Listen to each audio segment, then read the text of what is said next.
講到信武李府最強嘅人猿聖粉，老一輩人一定會提到鬱會蛙嘅第三任住持龍婆財，連神僧龍婆質能都讚不絕口。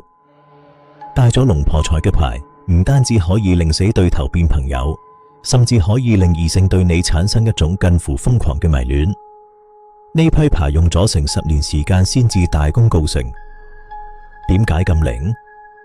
因為師傅指定要揾星期六死、星期二燒嘅骨灰，呢種日子代表執念極強，火氣最旺，揾到簡直難過鍾金多寶。師傅仲要收集晒7個方位嘅骨灰，代表你無論去到邊度，都有靈體暗中幫你，好似有一張無形嘅靈界5G網絡隨時撐住你。除咗骨灰，仲有手刻符突骨，突象徵將死亡轉化為生命力，可以幫你食盡霉運，令你喺低谷入面極地重生。師傅仲加入咗發情醬油，呢啲材料帶有極強嘅霸道吸引力，令身邊嘅人莫名其妙想親近你，好似大象依賴木樁咁。呢啲靈體聽過佛法，係急住想幫人累積功德，帶住佢哋就好似請咗個隱形保鏢加全能秘書，幫你咬住啲財富唔放。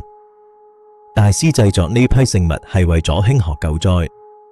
如果你想揾一尊全方位嘅實力派老牌，龍婆財嘅鬱會蛙佛牌絕對係泰國法術史上嘅傳奇。